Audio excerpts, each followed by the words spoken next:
Good morning, good evening, good afternoon, everybody, wherever you happen to find yourself. As you know, my name is Carmen Mazzara. I serve as Executive Director of APSIA, the Association of Professional Schools of International Affairs, home of the PISA network. We are so glad to bring you another one of our Public and International Service Advisor webinars, this time talking about the amazing opportunity at CAPAL for your students. We're joined by Hannah Park from that program, as well as APSIA's own Brittany Chor, who is a recovering CAPAL participant. We will be happy to take your questions after the session is over. And so if you have anything you desperately want to make sure we talk about before we leave, be sure to put that in the chat. The session is being recorded, and so if you need it as a reference or if you want to share it with others afterwards, we'll have it up on the APSIA YouTube page as soon as we can pull it down and put it up. If you have any technical issues, please feel free to send me or Brittany a direct message and we will do our best to sort you out. And other than that, I'm very excited to turn the floor over to Hannah Park for the presentation. Thanks, Hannah, for joining us. All right, awesome. Well, thank you so much for the invitation. So I do have a slide deck prepared, so I'll go ahead and share my screen. And can people see my screen? All right, perfect. So my name is Hannah Park. I am the Programs and Operations Associate at the Conference on Asian Pacific American Leadership, although we just say CAPAL for short because that name is super long and a mouthful. And I'm super excited to be here today to talk to you about our public service scholarship and internship program.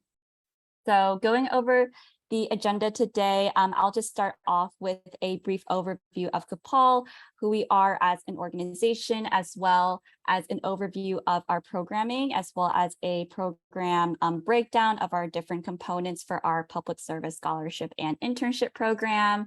I'll share some information about some reflections from our 2022 scholars and interns, as well as Brittany, who was our phenomenal 2021 public service scholar, to share a few words about her experience with CAPAL. And then I'll close out with just some more information about how to apply and then open up the floor to any questions.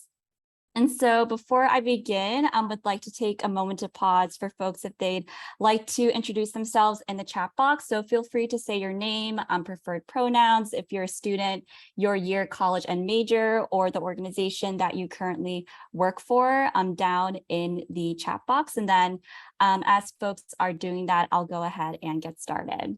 And then I'll also just put those down in the chat box as well before I change the slide real quick.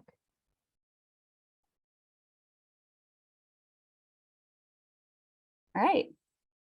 So just giving an overview of CAPAL. So CAPAL, we were founded a little bit over 30 years ago, back in 1989, by a small group of young Asian American professionals who were living and working within the public service sector in DC. And essentially, when these folks, as they were working within DC, whether it was in their job at a government organization, at a nonprofit, at a think tank, or advocacy group, what they saw was that there was really a lack of representation from the Asian American, Native Hawaiian, and Pacific Islander community within public service. And so from there, they founded CAPAL with the intention of creating a space to advocate for the AANHPI community within public service. So CAPAL, just for us as an organization, we very much have very humble grassroots beginnings. The picture here on the left is actually a picture from one of their very first meetings started in one of the founders'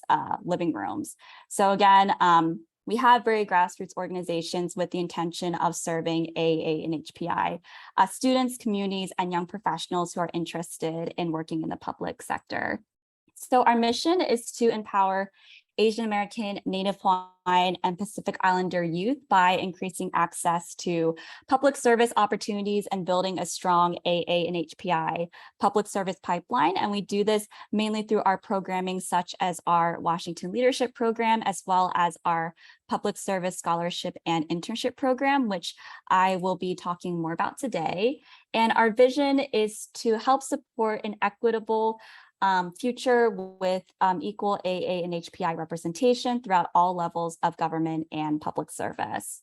And so today, you're going to hear me talk a lot about public service. And typically at CAPAL, when we mention the term public service, we really just mean that wide umbrella of organizations and causes with the intention of giving back to the communities that they serve. And so this includes any type of government, nonprofit, advocacy, think tank, research organizations, et cetera. All of those fall under the umbrella of public service. So going a little bit more into an overview of our programs. So in 1989, the CAPAL founders launched our inaugural public service scholarship and internship program, and that was created with our Washington Leadership Program to teach students about careers and opportunities within public service, with the hope that by creating these opportunities and resources for students and young professionals, they would then feel more equipped and more supported to pursue a public service career further in their lives. And so I think one of the overarching sort of themes and ideas that we work with here at CAPAL is that representation is so important, especially within government and public service. And so I think a lot of that starts with being able to just give opportunities and resources to students and young professionals so that they then feel like they can have a seat at the table further in their career.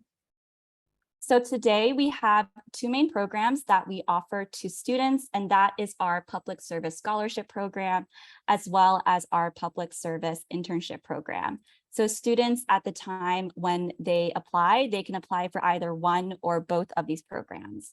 So our Public Service Scholarship Program, these are for undergraduate and graduate students who at the time of their application is either pursuing or has secured an unpaid full-time internship at a public service organization during the summer. So these internships, they can be based in Washington, D.C. or anywhere throughout the U.S. They can be virtual, hybrid, or in person. Again, the only requirements that we do have for our public service scholarship program is that the internship is unpaid full-time during the summer for a minimum of 8 weeks.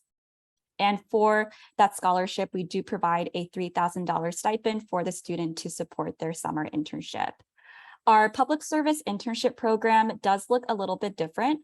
So this is a program essentially for students where when they apply to CAPAL, we take a look at their background, their interests, any type of skills that they have or that they want to learn. And from there, we match them for a full-time or part-time internship at a public service organization that is one of our placement partner organizations. And so these internships are also supported by a $3,000 CAPAL stipend as well. I would like to note that for our public service scholarship program, that does run only in the summer. So if students are looking for funding for spring or fall internships, unfortunately, we won't be able to support that. So our public service scholarship program does only support summer internships. For our public service internship program, these do run year round. So we do have internship opportunities for students in spring, summer, and fall 2023. So just to give a bit more information and details about our public service internship program. So like I mentioned before, these do run year round, and students, when they apply to CAPAL's program, they can sign up to be eligible for one or multiple sessions. So if a student really wanted to, they could sign up to be eligible as an applicant for the spring, summer, and fall of 2023 and just rank their preferences. And like I noted before, our public service scholarship program does run only in the summer. I would also like to note too that we do have additional programming components as part of CAPAL's program. So this includes our Washington Leadership Program, community action projects, professional development workshops, cohort sessions, and these run only during the summer. And I'll get more into these specific program components in just a second. So just as a note to students, if CAPAL's programming is something that is really engaging to them and something that they really want to pursue, then I definitely encourage them to apply for the summer semester because that's when the bulk of our programming does take place. I would also like to note that internships for our public service internship program during the summer will be full-time only for students, and internships that we offer during the spring and fall can be full-time or part-time depending on the organization. And just to give a brief timeline breakdown in terms of how long our internships run for each semester. So for spring, in general, we're anticipating the internships to run from February to May. Summer, they typically run from June to August. And then for fall, our internships will typically run from September to December. Again, these are general dates just to provide a sense of how long the terms will be. The specific dates may vary depending upon each agency. And so this is just a brief glimpse and snapshot of the types of internship organizations that we have placed students with in the past. So you can see that it's a mixture of government, nonprofit, research organizations. So in the past, we've placed students at government organizations such as the U.S. Forest Service, Peace Corps, the U.S. Department of Agriculture. We've also placed students at nonprofits such as Active Change, the National Asian American Pacific Islander Mental Health Association, as well as think tank organizations such as the Center for the Study of Social Policy, the Brookings Institute, et cetera. So these are just a couple of questions that we do get asked year after year. So I'll just go over these really quickly. The first is will internships be performed in person or virtually this year? So at CAPAL, we are actively monitoring the state and ongoing developments related to COVID-19. The students' health and safety is the most number one importance for all of us here at CAPAL. And so I would like to note that with that, it is dependent upon each internship organization on whether the internship will be performed virtually, hybrid, or in person. In the case that the internship is in person and the student does have to travel or have to relocate to participate in the internship, CAPAL does provide a housing resource guide as well as a travel stipend of up to $500 for the student. Another question we get asked a lot is, can I apply to multiple programs? So yes, we definitely encourage students to apply to both the public service scholarship as well as the public service internship program if they would like. They also have the option to rank their preferences for which program they would like to be considered as an applicant for first. In terms of our application dates, so our applications for the 2023 cycle will open on Monday, November 7th at the link here, and I'll also be sure to share this link afterwards as well too. We do have rolling deadlines for each term throughout the year. So December 9th will be our soft deadline for any spring interested applicants. Monday, February 13th is the deadline for our summer term. And then I believe July 14th is the soft deadline for applicants for our fall term. But I would also like to emphasize that applications are reviewed on a rolling basis. So definitely encourage us students to get those applications in as early as they would like. And then lastly, is there an internship stipend? So CAPAL does provide a $3,000 stipend for each student, regardless of whether you're part of our public service scholarship or our public service internship program.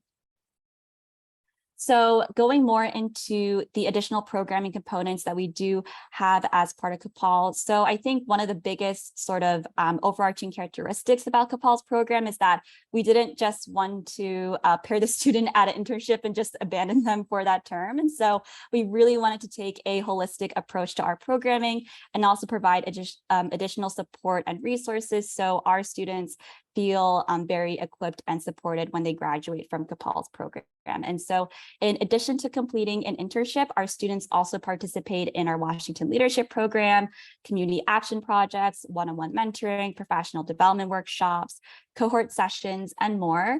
I would also like to note that these specific program components are pertaining to our summer cohort only. Our spring and fall interns will also have their own set of programming that they will be required to complete. However, that set of programming will look a little bit different and be a little bit scaled back, just because we are aware that typically during the spring and fall semesters, our students will also be enrolled in classes as well. So I would just like to note that during the summer is when we do have the bulk ed, and I would say probably the most robust programming for our students. So going into our Washington Leadership Program, so that is a weekly series of panel discussions that occurs during the summer where we invite leaders from the AANHPI community to talk about issues and areas that are very pertinent to our community today. They typically occur on Wednesdays in the evening Eastern time. Prior to 2020, they were in person. However, for the last 3 years, they have been virtual. However, this upcoming summer in 2023, we are anticipating for them to be in person again in the DC area. These sessions are free and open to the public as well too. And then we also live stream it as well too for folks who aren't able to make it in person. We typically have 5 to 7 sessions per summer with 5 to 7 speakers per session. So this is just a brief glimpse of what our 2022 WLP series looked like. So we had an overarching theme of temperature check, our work isn't over. We had a total of 6 sessions where we touched upon topics such as grassroots activism, AA and HPI advocacy and representation in the media, public health, as well as educational equity. So in terms of the structure of our WLP sessions, they typically last an hour and a half, and they are comprised of a panel discussion followed by an audience Q&A. This is a really great opportunity for students as well as the audience members as well, just to be able to connect with speakers and leaders who are experts in certain topic areas and learn about specific issues or opportunities to get involved in those areas as well too. In terms of our students, they are required to attend all of our WLP sessions as well as fill out a reflection worksheet afterwards. So going into the professional development component, so we do have one-on-one mentoring for our students, and this is where at the beginning of the summer, we pair our students with a CAPAL alumni. So this is either a current or former CAPAL board member or a former scholar and intern whose career pathways and interests aligns with the students. And then from there, the mentor and the mentee meet on a weekly or bi-weekly basis during the summer. I would like to note personally, after speaking to our past few cohorts of students, the mentor component has definitely been consistently highlighted as one of the most impactful parts of CAPAL's programming, just being able to be in that space and being able to create those very individualized bonds and connections is something that carries well over after the summer is over too. We also have professional development workshops where we cover topics such as how to navigate the workplace as an AA and HPI professional, how to break the bamboo ceiling. We also do lots of resume writing, interview skills, as well as networking workshops as well too. We also have a monthly roundtable series, and this is actually open to the public as well too, where we invite a public service organization. So this is usually a government or nonprofit organization to talk to our attendees for an hour about opportunities and ways to get involved with the organization. This is a really great opportunity for students and young professionals to connect with recruiters, learn more about the organization, as well as specific pathways in terms of internships or eventual full-time employment. And then we also offer other networking opportunities as well in the form of socials, as well as an annual career fair that is also open to the public too. So in addition, we also have cohort sessions for our students. So these occur on a bi-weekly basis, and this is really just a space for our scholars and interns to be able to bond with each other outside of the more formal programming that they have. It's a space for them to really reflect on their internship, their CAPAL experience, and then we also do a lot of identity building exercises here as well too. So just being really able to connect with each other and build that cohort identity. We also have community action projects for our students. And so this is where at the beginning of the summer, all of our students are put into small groups of around 4 to 5. And from there, they are paired with a nonprofit partner organization. These are usually nonprofits who are doing really great work on the ground with the AAPI community and communities across the US. And so from there, throughout the summer, that group will work very closely with their partner nonprofit organization to create a tangible deliverable and project that they then present at the end end of the summer. This is just a really unique and great opportunity for students to get hands-on work, working directly with a nonprofit organization, and then they are able to create that project, that deliverable that they can then take with them after the summer is over too.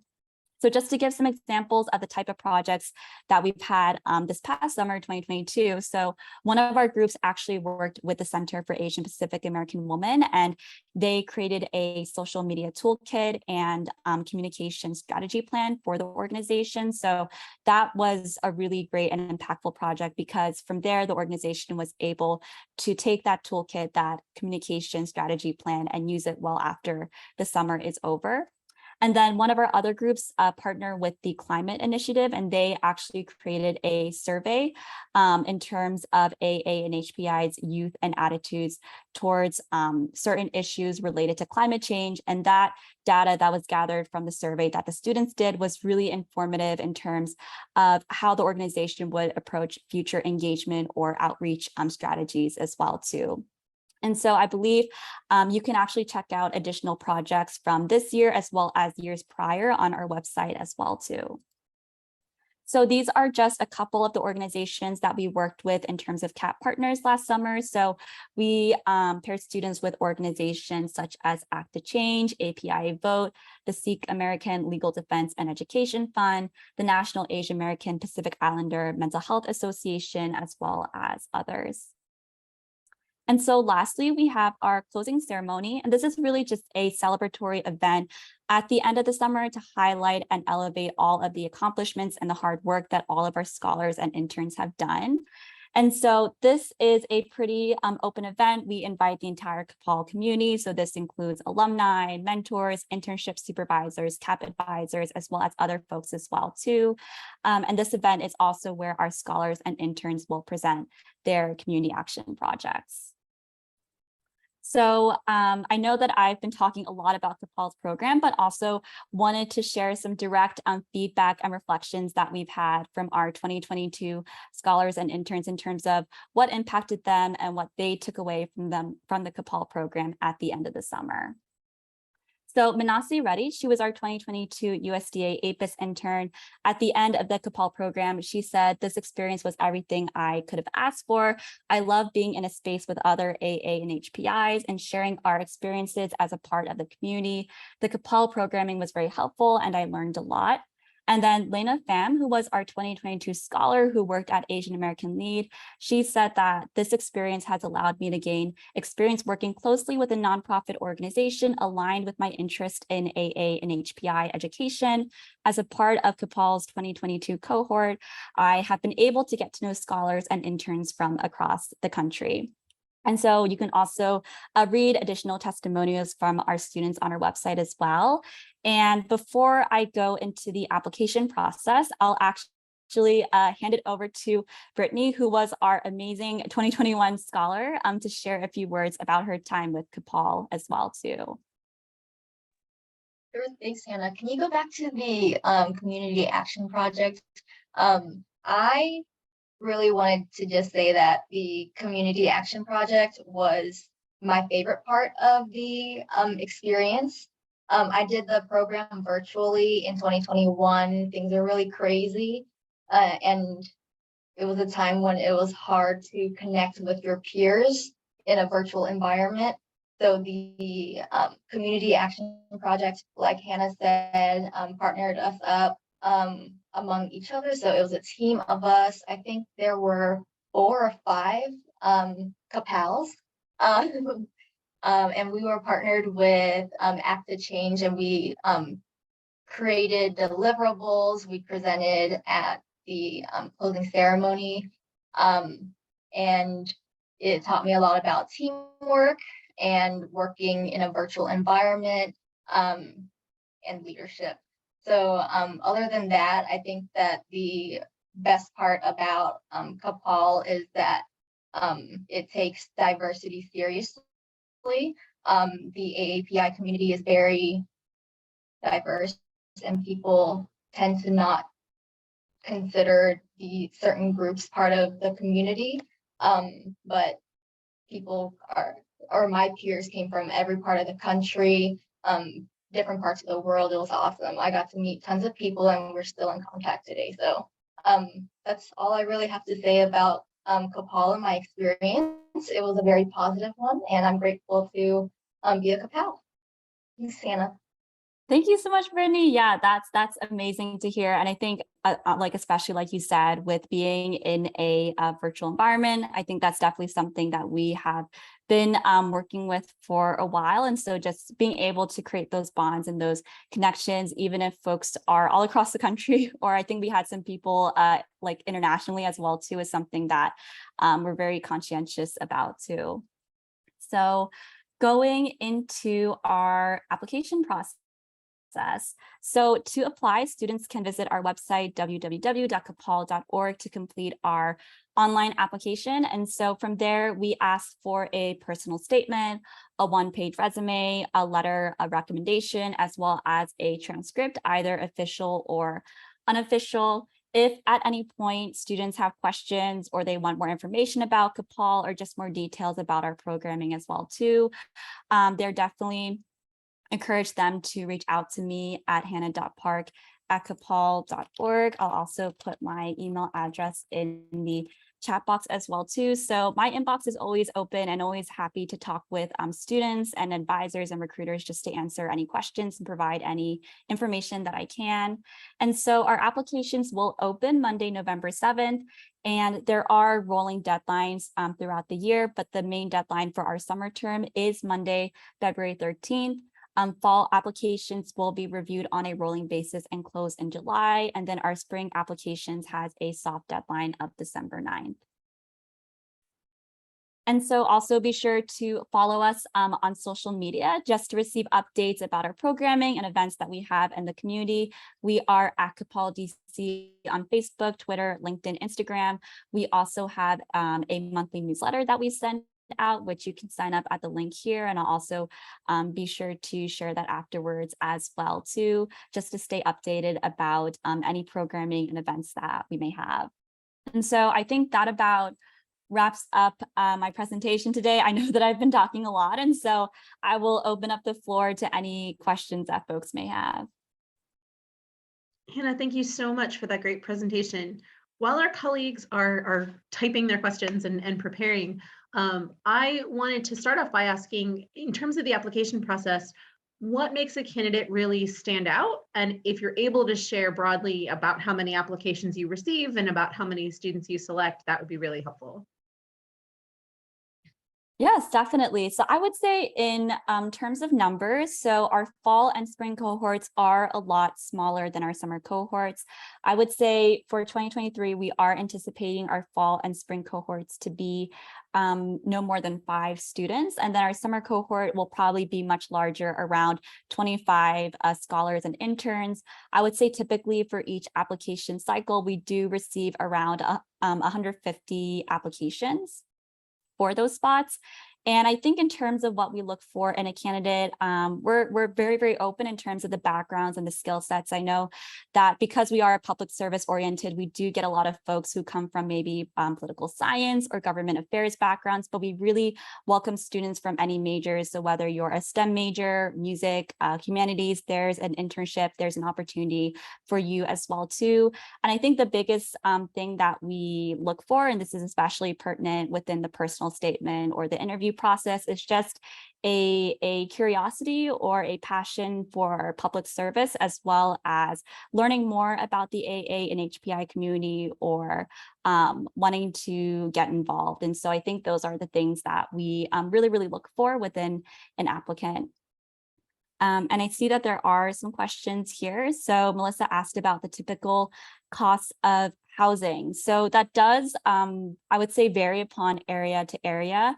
Our students who are asked to intern within DC and they are asked to fly over in person, we do provide a $500 travel stipend just to cover any airfare luggage costs, as well as any daily commute costs that they may have going into their internship. And the $3,000 stipend is intended to support their summer. So whether it's going towards rent, food, or anything else that they may need as well too. Thank you. Other questions that folks have, things you're really curious about. Do you have a sense of what, in terms of the internships that students do, are they typically substantive? Is that part of the evaluation process to decide who gets to be a scholar? How much do students have to sort of prove in that regard?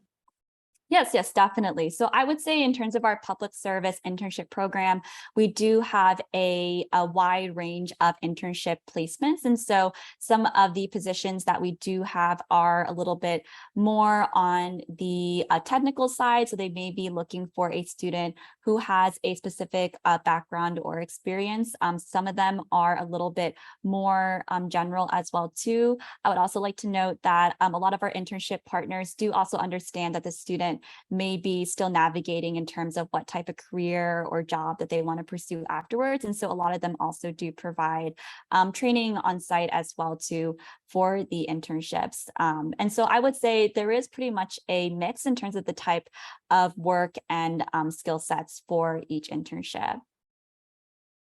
And related to that, I see a number of internship opportunities with the US government itself. Does the clearance process come into it at all? And if so, how do the students navigate that? Yes, so that's actually a very good question for our government internships. And so I would say definitely in comparison to our other internships, from my own experience, and then also just in general with government internships as well too, the clearance and the onboarding process can be very lengthy for the students. And I think that is something that has been ongoing and something that we have definitely picked up on in years and years past. And so one thing that we really try to focus on is that when we talk with our government partners, especially in terms of placing a student and having them set up for a start date for that term, we really just make it clear and get that information early enough where they are able to get that security clearance and that onboarding process in place. That's great. And to our colleagues on the line, I threw in the chat a piece that I put together with tips for your students to prepare for a clearance in advance, so that if they are called to public service, they can start getting those pieces ready for when it comes time to start their internship. So folks, while we have Hannah and all of the amazing knowledge in her head, what else can she answer? What kinds of things do you think your students would ask you so we can make sure you're armed with the best information possible?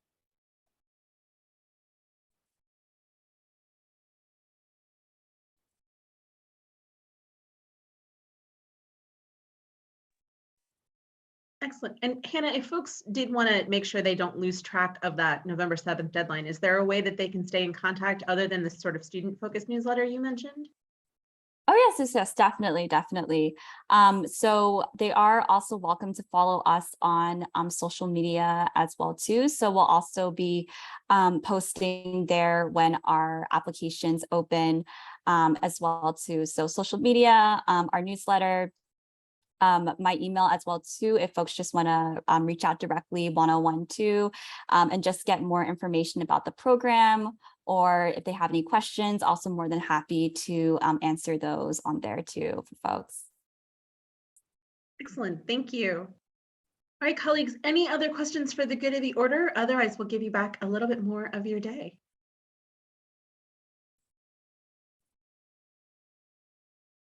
Well, seeing no one typing, Hannah was kind enough to share her email. So if you think of that thing in an hour or two, I suspect she'll be happy to answer it for you then. I want to thank all of, can it be for students of any year, or is there a particular time frame when students can apply? Yes, so they are open to undergraduate and graduate students, as well as recent graduates as well too for 2023. So for example, if they're applying for the summer term and they graduated in spring of 2023, then they are eligible to be a part of this program. Would also like to note that this program is also open to full-time as well as part-time students as well too. That's great. So many opportunities are locked in for only one particular year. It's wonderful to have something of service to students at lots of different points in their journey. Excellent. Thank you all so much. As I mentioned, this recording will be up on the APSIA YouTube page soon. So if you need it as a reference, please be sure to take advantage of it. We hope you'll join us for our next advisor webinar this Thursday, October 27th, about the Gilman and the Gilman-McCain scholarships. And then on November 3rd, we'll have the brand new William Clark Fellowship focused on opportunities with the U.S. diplomatic security. So lots of other great content coming. Thank you for all of your service to your students. Hannah, thank you for sharing this amazing program with us. And we look forward to sending all kinds of amazing young folks your way to get them involved in public service. Thanks, everyone. Have a great rest of your day. Thank you so much. Take care.